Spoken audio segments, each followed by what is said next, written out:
Ayon dito sa mga nasa kampo ng Magnolia Chicken Templados, ang management daw ngayon ay willing na mag-offer ng malaking kontrata dito kay Mikey Williams para siya ay dito maglaro sa Hot Shots. Alam naman natin na itong Magnolia Chicken Templados ngayon ay nagkakaroon ng revamp at yun nga pagkuha dito kay Mikey Williams ang isa raw doon sa kinukonsideran nila na magiging priority. Dahil pag nakuha nila itong si Mikey Williams, pwede na nilang i-trade yung iba pa nilang mga guards na hindi naman nagagamit. At yan ang dahilan daw ngayon kung bakit magkakaroon na ng ₱1,000,000 contract itong Magnolia dito kay Mikey Williams. At pwedeng naman daw silang magbayad dyan dahil sa tingin nila magiging maganda ang tulong ni Mikey Williams para dito sa lineup ng Magnolia Chicken Templados. Hindi pa natin alam kung ito senyales na iti-trade nila si Paul Lee. Pero siguro hindi naman dahil ito si Mikey Williams hindi na rin bata yan. So malamang itong si Paul Lee at si Mikey Williams sabay na gagamitin ang Magnolia Chicken Templados. At ang magiging tanong na lamang ay kung sino ang magiging kapalit nito. Ang kinukonsidera ng iba baka si Calvin Abueva dalhin dito sa lineup ng TNT. Baka Mikey Williams for Calvin Abueva, yan ang maging palitan ng tao.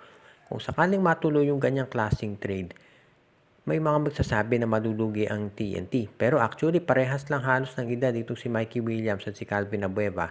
At baka itong TNT, dali naman ito si Abueva dito sa Converge at kumuha ng ibang player.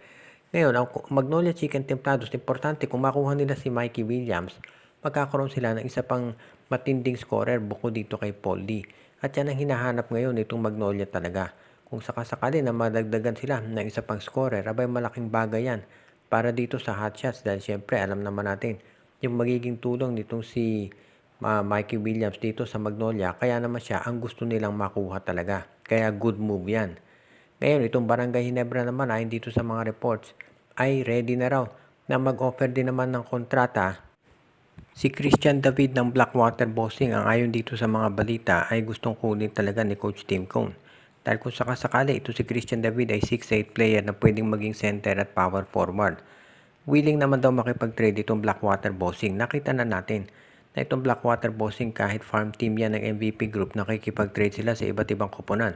Katatapos lamang at ka-approve lang ng trade dito kay PJ Andrade at Ray Suerte. So ibig niya sabihin kahit itong SMC pwedeng makipag-trade dito sa Blackwater Bossing. At kapag ganyan na naging sitwasyon, pwede nating masabi talaga na magiging bonus ito o para naka-jackpot si Coach Tim Cone kapag nakuha nila itong si Christian David. Dahil sa laki nitong player na to and of course alam natin yung kanyang capability na isa dito sa talagang hinahangaan. At yan ngayon ang magiging sabihin na natin isa sa mga future top players ng Barangay Ginebra. Kaya abangan na lang natin kung sino ipapalit dito. Malamang si Ben Adamos o di kaya naman baka lumawak pa yung trade. Baka may iba pang players na ma-involve dyan. Kung sakasakali nga na si Ben Adamos ang makuha nila, okay lang yun sa Barangay Ginebra dahil hindi naman nila nagagamit ang nasabing player. Kaya sa tingin ko magiging mas okay pa sa Ginebra na i-trade na ito si Adamos dito sa Blackwater kapalit nito si Christian David. Dahil ito si Christian David, mas maganda takbo ng opensa niyan kaya pwede yan talaga dito sa Gene Kings. Kung sakasakali nga, itong Blackwater naman, hindi malulugi dahil medyo okay din naman ang laro ni Adamos. Sa panig ng Barangay Ginebra, syempre alam natin na nakafocus sila ngayon sa iba't ibang bagay ngayon dito sa kanilang lineup. Pero kinakailangan din na madagdagan sila ng mga players na sabihin natin mas bata pa at yung magagamit sa rotation ni Coach Tim Cone. At sigurado na ito si Christian David, isa doon sa mga players na talagang magiging mayu-utilize ni Coach Tim.